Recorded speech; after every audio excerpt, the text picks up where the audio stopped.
Huh, that's interesting because I could have sworn that yesterday we learned that the FBI tapped my phone.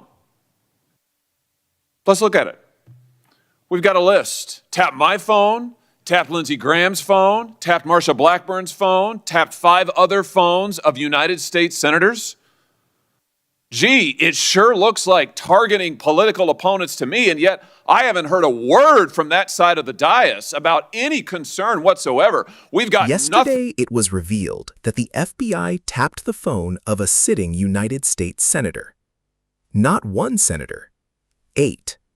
Senator Josh Hawley, Senator Lindsey Graham, Senator Marsha Blackburn, and 5 others, all Republicans, all members of the opposition party, all had their phones tapped by the FBI under the Biden administration. And Senator Hawley just stood up in front of Attorney General Pam Bondi and said, "I have not heard a single word of concern from the other side of the aisle. Not one word." The same colleagues who spent this entire hearing warning about targeting political opponents said absolutely nothing about this. But phone tapping was just the beginning of what Hawley put on the table, because then came the Catholics, the parents, the pro-lifers, and a memo that activated the FBI's counterterrorism division against American citizens for asking questions at school board meetings. Here is what the media is not telling you. Thank you very much, Mr. Chairman. Attorney General Bondi, good to see you. Welcome. I've been listening closely in this hearing, and I've heard over and over from my Democrat colleagues concerns about targeting political enemies, and they've accused you of all manner of things and the current president. I've also heard them said, and I just wrote it down because I wanted to be sure I heard it correctly. I've heard them say that Joe Biden never targeted his political enemies.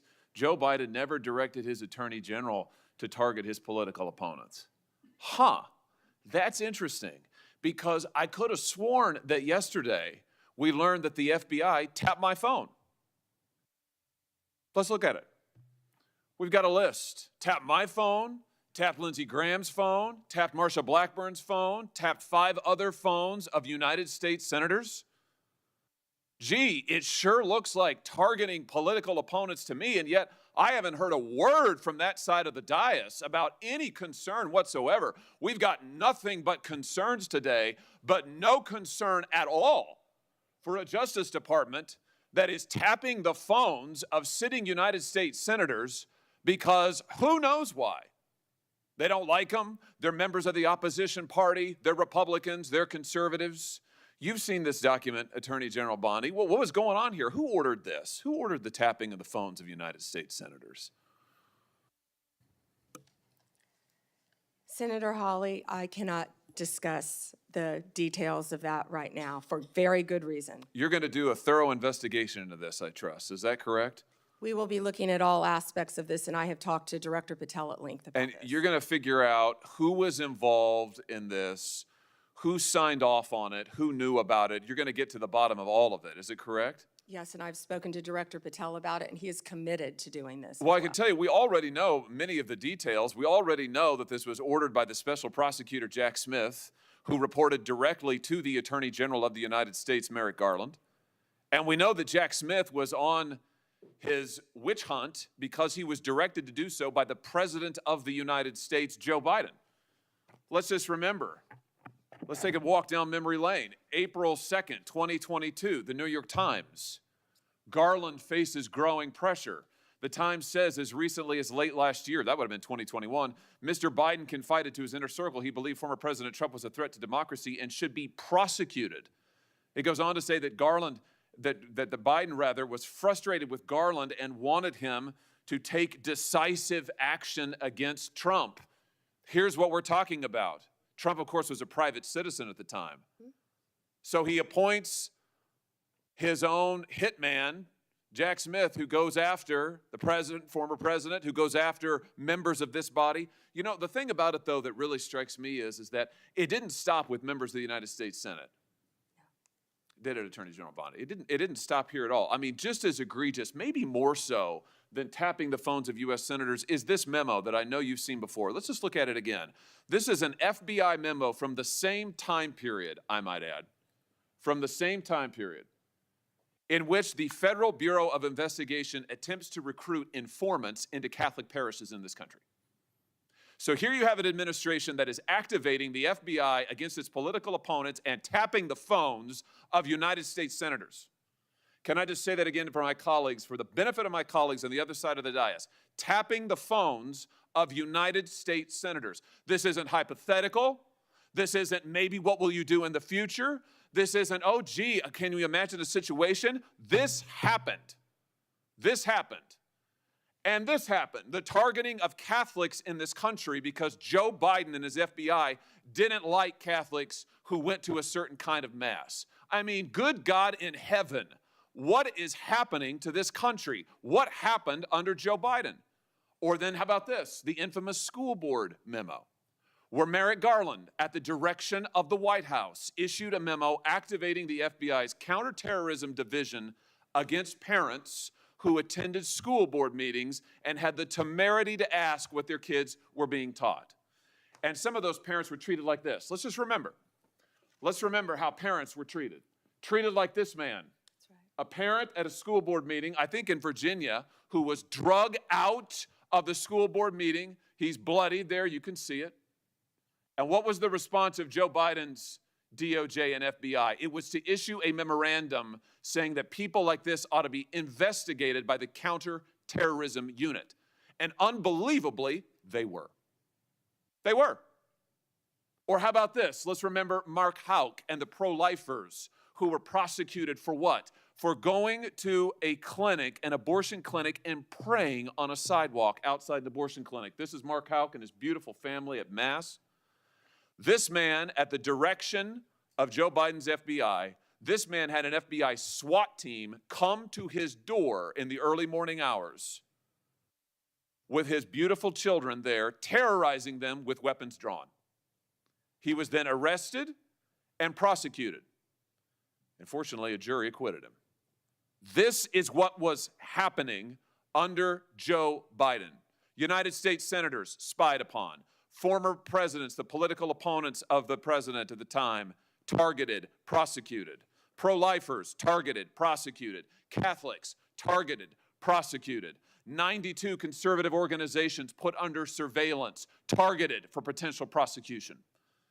Gee, I don't know. Would you call that an example of weaponization, Attorney General Bondi? Do you think that's a fair characterization?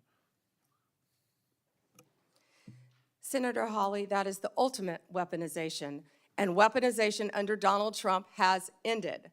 It has ended. Harmeet Dillon is running our civil rights unit, and she is doing an incredible job. No longer will parents be targeted.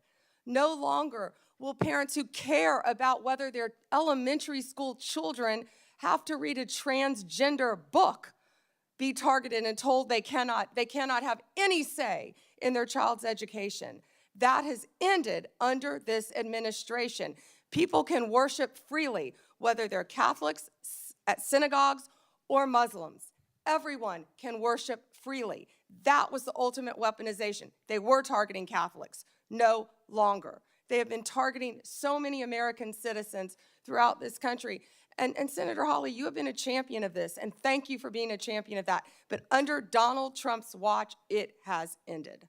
Senator Josh Hawley sat down across from Attorney General Pam Bondi and immediately called out what he said was the most glaring hypocrisy of the entire confirmation hearing. He had been listening all day to his Democrat colleagues warn Bondi about the dangers of targeting political enemies. Warning after warning, concern after concern. And then he said he heard one of them claim that Joe Biden never directed his Justice Department to target political opponents. Hawley said he had to write it down because he wanted to make sure he heard it correctly. Because the day before, the FBI had confirmed it tapped his phone. Not just his phone, Senator Lindsey Graham's phone, Senator Marsha Blackburn's phone, and 5 other sitting United States senators, all Republicans, all members of the opposition party. Their phones tapped by the Federal Bureau of Investigation under the Biden administration. Hawley looked across the chamber and said, "That sure looks like targeting political opponents to me, and I have not heard a single word of concern from the other side." He turned to Bondi and asked directly, "Who ordered this? Who ordered the tapping of the phones of United States senators?" Bondi said she could not discuss the specifics of that moment, but she confirmed she and FBI Director Kash Patel had already spoken at length about it, and a thorough investigation was coming. They would find out who was involved, who signed off on it, who knew about it, all of it. Hawley said they already knew many of the details. He said the order came from Special Prosecutor Jack Smith, who reported directly to Attorney General Merrick Garland, and Garland, he said, was directed by Joe Biden himself. He walked the room through a New York Times report from April 2022 that said as far back as 2021, Biden had privately told his inner circle that he believed Donald Trump was a threat to democracy and should be prosecuted. The report said Biden was frustrated with Garland and wanted him to take decisive action against Trump, who at the time was a private citizen. Hawley called Jack Smith Biden's personal hitman. But then he said it did not stop with United States senators. He held up the now infamous FBI memo from the Richmond, Virginia field office, the same memo that had come up earlier in the hearing, outlining FBI plans to recruit informants and plant assets inside Catholic parishes across the country. Hawley pointed out that this was happening at the exact same time the FBI was tapping the phones of Republican senators, the same administration, the same Justice Department, targeting Catholics because he said Joe Biden's FBI did not like the kind of mass they attended. He paused and looked at his colleagues across the aisle. Tapping the phones of United States senators. He said it again. This is not hypothetical. This is not a future concern. This happened. And then he kept going. He brought up the school board memo. Merrick Garland, at the direction of the White House, issued a memorandum activating the FBI's counterterrorism division against parents who attended school board meetings and had the audacity to ask what their children were being taught. Hawley showed an image of a parent being dragged out of a school board meeting in Virginia, bloodied, and said the response of Biden's DOJ was to issue a memo saying people like that should be investigated by counterterrorism units. Then came Mark Houck, a pro-life father whose story had now come up multiple times in the hearing, a man who went to an abortion clinic to pray on a public sidewalk, who had an FBI SWAT team sent to his home in the early morning hours with weapons drawn while his children watched, who was arrested, prosecuted, and ultimately acquitted because there was no case. Hawley laid out the full picture side by side. United States senators spied upon, former presidents targeted and prosecuted, pro-life Americans targeted and prosecuted, Catholics targeted and put on surveillance, 92 conservative organizations put on surveillance and targeted for potential prosecution, parents at school board meetings investigated by counterterrorism division of the FBI. He asked Bondi one question. Would you call that weaponization? Bondi did not hesitate. She called it the ultimate weaponization, and then she said 4 words that brought the exchange to a close. It has ended. Under Donald Trump, it has ended. No longer will parents be targeted. No longer will Catholics be surveilled for how they worship. No longer will pro-life Americans be prosecuted for praying on a sidewalk. Hawley thanked her, and the room moved on. But the list he read into the record did not go anywhere. 8 senators with tapped phones, Catholics infiltrated, parents labeled terrorists, pro-lifers raided at dawn, 92 organizations under surveillance. All of it happening, according to Senator Josh Hawley, because one president decided his political opponents needed to be stopped.